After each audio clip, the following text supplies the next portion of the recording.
मंत्री संतरी मेरे नहीं सुनेंगे तो उसको दिसंबर के दिन में दिखाऊंगा। इनके पास शक्कर कारखाने, इनके पास स्कूल कॉलेजेस है, ये इंजीनियरिंग कॉलेज चला रहे, इनके दवाखाने है, तो इनको हम बताएंगे।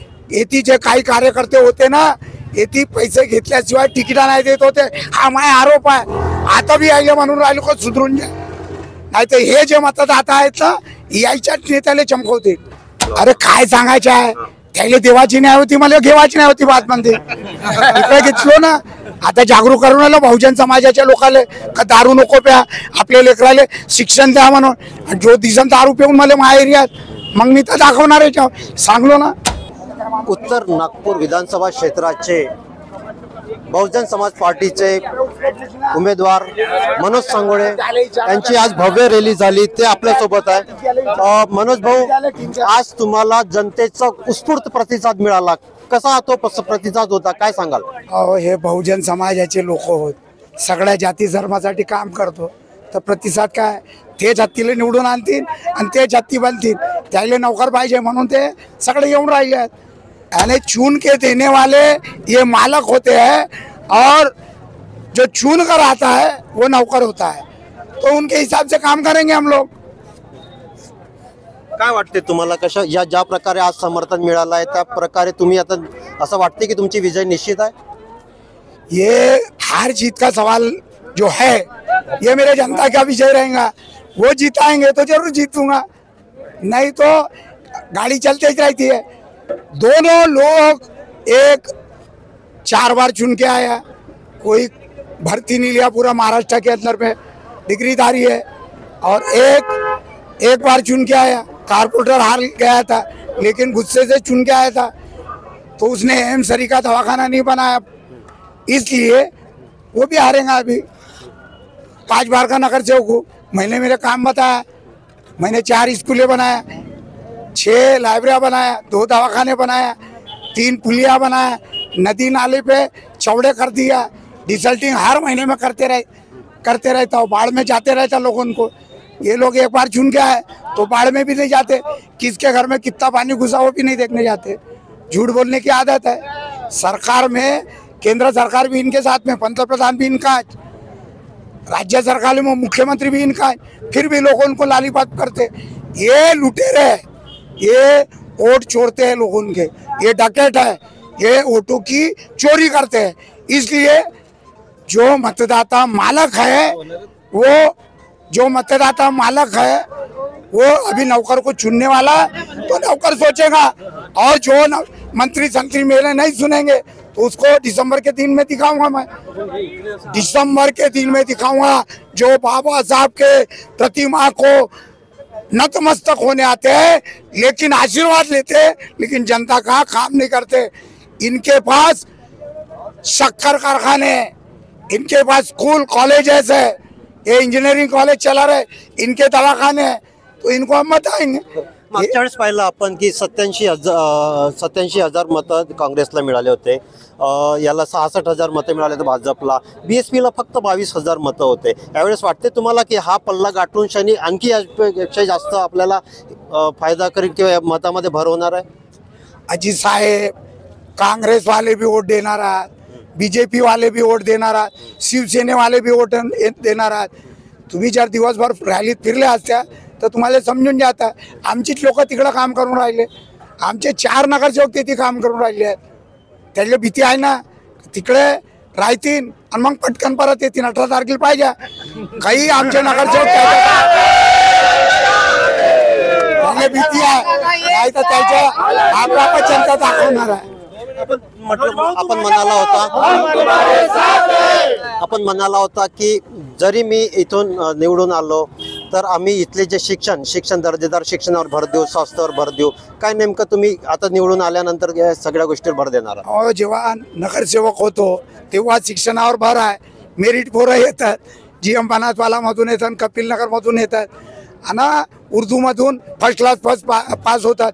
मराठी मीडियम मध्ये आजकाल लोक शिकवून नाही राहिले म्हणून पटसंख्या कमी आहे, तर त्याही इंग्रजी माध्यमाच्या शाळा करून CBSE पॅटर्न शाळा कशा बनतील आणि शिक्षणाचे हब कसं बनेल याच्यावर जादा लक्ष राहील। तुम्ही म्हटलं होतं काल की तुम्ही आता बोलताना म्हटलं होतं इथे की मी आता आपल्याला महानगरपालिकेची तयारी करायची आहे, तर तुम्ही आता असं तुम्ही आता घर वापसी करणार नाही? कोणती घर वापसी? जेव्हा मान्यवर काशीराम साहेब होते, DS4 नावाची संघटना होती, दलित शोषित समाज संघर्ष समिति, बहुजन नायक भी चालू करूंगा मैं, हमारा वर्तमान पत्र रहेगा, हमारे लोगों की मीडिया रहेगी, ये चालू करूंगा चुन के अगर आता हूँ तो।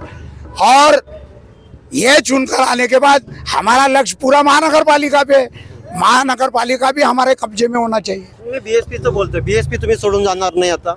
कसं सोडून हो, पहिलेपासूनच नाही सोडलो होतो।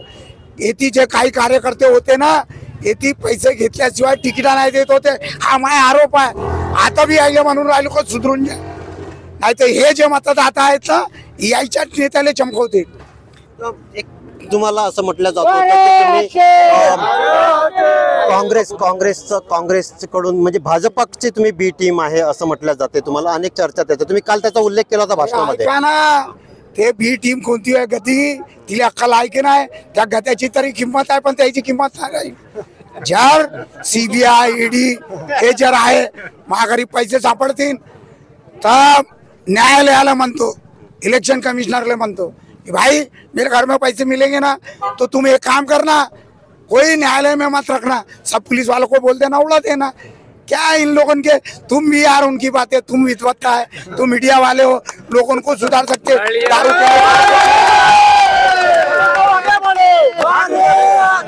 एक शेवटचा प्रश्न तुमच्या उमेदवारीनं आता माहीत आहे की बसपाला मागच्या विधानसभेमध्ये 22,000 मतं, यावेळेस तुम्हाला असं जनसमर्थन आहे, मान्य करतो, पण याचं नुकसान काँग्रेसला होईल का बीजेपीला फायदा होईल, का बीजेपीला नुकसान का काँग्रेसला फायदा होईल, की तुम्ही स्वतः निवडून या? काय बोलायला लावता?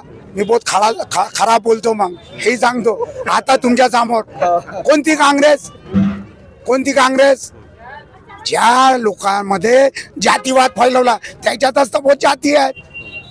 राहुल गांधीनं आता एखाद्या अनुसूचित जाती जमातीच्या पोरीचं काय लग्न केलं पाहिजे, त्याचे जे नेते आहेत त्यांना रोटी बेटी व्यवहार केला पाहिजे।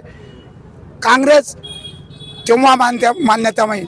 हे जे आहे ना, हे बहुजनाची पार्टी आहे, याच्यात सर्व जाती धर्माचे लोक काम करतात, म्हणून हे पार्टी मोठी आहे। घर वापसीचा काय सवाल आहे? ते काय माझ्या बापाची पार्टी होती का? माझ्या बापाची पार्टी रिपब्लिकन पक्ष होता, तो बर्बाद झाला। आणि कांशीराम साहेबांना उत्तर प्रदेशमध्ये लोकाले, मेलेल्या लोकाले, जे झोपले लोक होते त्याला जागरूक केला, तेव्हा 20 वर्ष मायावतीची मुख्यमंत्री झाल्या।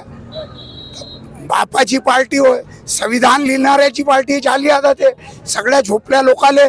म्हणून बाबासाहेबांना म्हणला होता, जाओ अपने घरों पे, आप लिखो कि आपको शासन करती जमात बनाना है।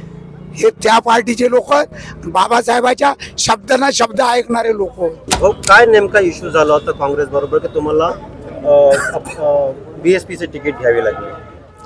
अहो साहेबजी, काँग्रेसमध्ये त्या लोकांना तय केलेल्या लोकांना तिकीट दिला होता, मी बी फॉर्म भरलो होतो, ठीक आहे। आणि त्याने आमच्या जेवढून 10,000 रुपये घेतला होता इंटरव्ह्यूसाठी, तेव्हा म्हणलो बोगस तिकीट, तुम्ही इंटरव्ह्यू घेऊन राहिला म्हणून। तुमची मीडिया आणि प्रिंट मीडिया हे दोन्ही मीडिया होत्या तिथे। मी IBM 9 वालेले इंटरव्ह्यू दिली होती, त्यांना यूट्यूबवर टाकलं बी होतं, तेव्हाच आचारसंहिता लागली म्हणून ते न्यूज दाबली। सरकार बनवण्याची तरीका त्याच्या जवळ असेल ते 3 तिघाला काम बी काढावले, मला नाही दिला म्हणून मी इकडे आलो पुराण्या मकानात। हा पुराणा बाबासाहेबांनी बनवलेला मकान आहे। आणि मान्यवर काशीरामांनी काय केला, जे झोपलीवाली खोम होती, जे पांघरून घेते आणि झोपल्याच्या सोंग करते, अशा खोमला जगवासाठी ज्यांना उठाव केला होता, त्या उठावाच्या मध्ये येऊन या इथे मी कोणी झोपले असतील त्याला जागवासाठी आलो, म्हणून मला तिकीट दिलं। सर्व लोक सगळे चांगले आहेत आणि आता सगळे जमवून काम करून राहिले। बस तुम्ही नितीन राऊतांवर आरोप केला की त्यांना केंद्राकडूनच त्यांना तिकीट दिल्या गेली आहे, तुमचं सगळ्याचं हे जे काही बनाव केला होता, तुमच्या जे 10,000 घेणं, फॉर्म भरून घेणं, तुमचा इंटरव्ह्यू घेणं, काय नेमका तो प्रकार होता? नसीम खान तिथे आले होते, त्याला तुम्ही विचारून घ्यायच्या, आणि ज्या लोकांना इंटरव्ह्यू दिलता जसं संदीप सहारे आहे त्याला विचारच्या, विवेक निकोचे आहे त्याला विचार, एकाच वेळेस तिघांनाही इंटरव्ह्यू दिलो. लोकमत वाचून घ्यायच्या, त्याच्या दुसऱ्या दिवसाच्या त्यानं पूर्ण डिटेल लिहिला होता. मग लोकसत्ता वाचून घ्यायच्या, पूर्ण डिटेल लिहिला होता. तुम्ही तुमच्याकडून सांगा नेमका काय प्रकार घडला. अरे काय सांगायचं आहे, त्याला देवाची नाही होती, मला घेवाची नाही होती बात म्हणते. इकडे घेतलो ना, आता जागरूक करून आलो बहुजन समाजाच्या लोकांना का दारू नको प्या, आपल्या लेकराले शिक्षण द्या म्हणून. जो दिसन दारू पिऊन मला माहेर यात, मग मी तर दाखवणार आहे, सांगलो ना. एकूणच आपण पाहिलं मनोज सांगोडे साहेबांना आज रॅलीमध्ये ज्या प्रकारे समर्थन मिळाले, आज त्यांनी तंज कसलाय काँग्रेस आणि भाजपावर. इतकंच नाही तर काँग्रेसच्या शीर्ष नेत्यावरही त्यांनी तंज कसला आहे. आणि ही माझ्या बापाची पार्टी आहे, यानंतर मी कधीही सोडणार नाही आणि माझी महानगरपालिकेची तयारी सुरू आहे. कॅमेरा पर्सन अजित जोगीसह मी सुदर्शन बागडे, न्यूज नागपूर.